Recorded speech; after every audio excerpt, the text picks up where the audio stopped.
Méditation du 25 novembre. Au monde entier. Alors Pierre ouvrit la bouche et dit : En vérité, je le comprends. Pour Dieu, il n'y a pas de considération de personne, mais en toute nation, celui qui le craint et qui pratique la justice lui est agréable. Acte 10 et versets 34 à 35. Pierre était encore à Jaffa lorsque Dieu l'appela à se rendre chez Corneille. Aucun des disciples n'avait encore jusque-là prêché l'évangile aux gentils. Dans leur esprit, le mur de séparation que la mort du Christ avait fait tomber existait encore, et ils n'avaient encore limité leur prédication qu'aux Juifs, considérant les gentils comme exclus des bienfaits de l'évangile. Mais le Seigneur désirait à présent enseigner à Pierre l'étendue mondiale du plan divin. Avec quel soin le Seigneur œuvra pour vaincre les préjugés contre les gentils, préjugés si fermement ancrés dans l'esprit de Pierre, de par son éducation juive. Par la vision de la nappe et de son contenu, Dieu chercha à les chasser de son esprit et lui enseigner l'importante vérité selon laquelle, dans le ciel, il n'existe aucune distinction entre les individus, que les gentils sont aux yeux de Dieu tout aussi précieux que les Juifs et que, par le Christ, les païens peuvent prendre part aux bénédictions et privilèges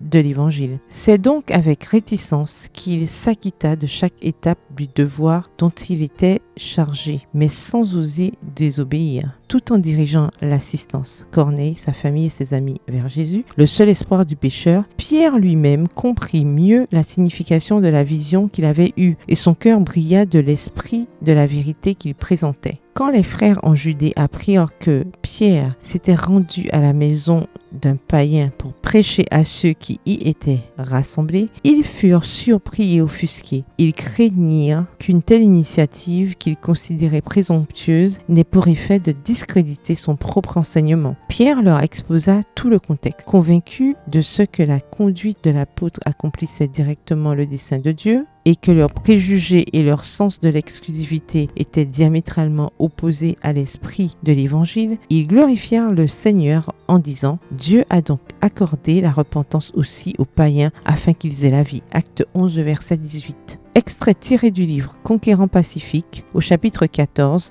aux pages 100 à 106. Bonne soirée et que l'Éternel vous bénisse.